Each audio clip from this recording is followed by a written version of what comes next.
So the professional development report is a report that's given twice a year in January and June. We began this about 3 years ago to clarify how much money was being spent to assist teachers in improving their instruction. So the report that you have in front of you is the semester one summary of our professional development spending. And on the front page of the report that Marianne has projected on the screen, it's a little different from the last time I presented this. We have reflected 3 different sources from which we are going to be or from which we are able to allocate professional development funds. The first 2 are ones that you're probably familiar with from past presentation, and those are our Title I and Title II federal grants. That's money that comes to us from the federal government, and we are able to earmark for professional development. Title I monies have to be spent on at-risk students, so these are funds that are meant to develop our staff to be able to directly impact students from low-income families, to ensure that all of our students are meeting academic standards regardless of any significant socioeconomic struggles that they may face. The Title II general professional development can be spent more or less as we see fit, and it doesn't have to be proven that it was spent in a certain way for a certain population of student. So those are typically the 2 funds that we have to allocate professional development funds from.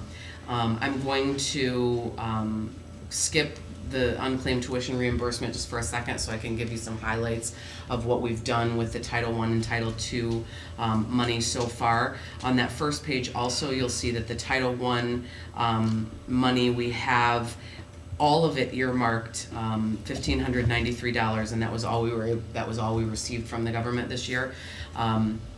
And we've allocated all of that for the training time that it will take to train our staff on the upgrade to the Read 180 Universal program, which is something that's being proposed under the textbook proposals that you'll see tonight, that we implement for our interventions in extended reading and sophomore reading. So all of that money has already been earmarked for that professional development. Once if the upgrade is approved by the Board of Education, then we will move forward with the training plan for those funds to be able to bring our teachers in and make sure that they're trained in that program so that they can implement it with fidelity in the classroom. Now, what is it? Do we do it in the summer or something? I mean, why is it money for It training depends. time? Sometimes we do something like that in the summer.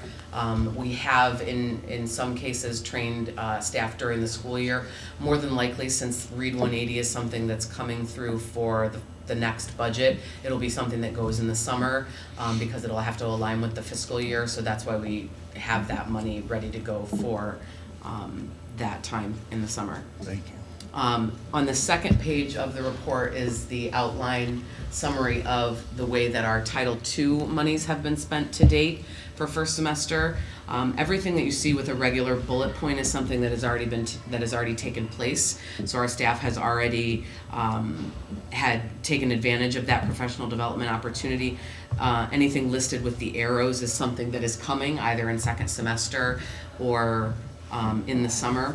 We separate our Title II funds into 4 categories, and we use the same categories that we did last year as well. We allocate money in the areas of technology, Common Core state standards, which are improvements to directly impact our ACT scores, our AP conferences and professional development, and then finally our school and department goals. Some of the things that fall under each of those in terms of highlights are in technology, we send staff members to the ICE conference every year, the Illinois Computing Educators Conference every year, as well as you can see there are some seminars and workshops geared specifically toward mathematics. We have a lot of our mathematics teachers seeking opportunities to find ways to integrate technology into their classroom. Our Common Core state standards section is predominantly reading heavy, and so we're spending those funds looking at improving literacy in the classroom across all areas, not just in our English department. Our AP conferences, we've only spent a little bit of that money so far, and the rest of it is earmarked for the summer because AP Summer Institutes occur in the summer. They're longer institutes, so they take place in the summer. And we earmarked a significant amount of money for that for the summer because at the end of last year, we put into place a 3-year rotation for our AP teachers to be trained and retrained every 3 years to ensure that all of our teachers are working with the most recent information and upgrades of the test and the instructional materials to prepare students for those advanced placement examinations. And then our school and department goals, these are where you will see our biology teachers attending the National Association for Biology Teachers Convention, the Next Generation Science Standards have taken up a big portion of the school and department goals as our science department moves over to integrating full inquiry-based learning in their classrooms.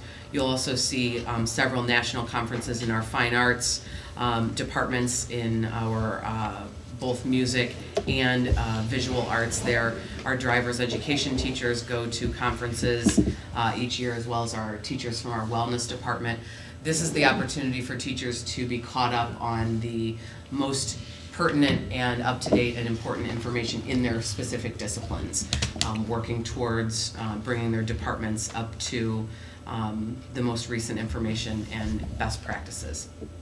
So you can see that we have already spent $12,856.39 of our total Title II general PD money that we had available.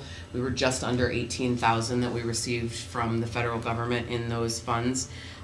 We have $43.75 earmarked for those second semester and summer opportunities. Most of that is advanced placement, and then we have about $535 left that hasn't been claimed. So we still have some money that we can disperse to staff members in that fund.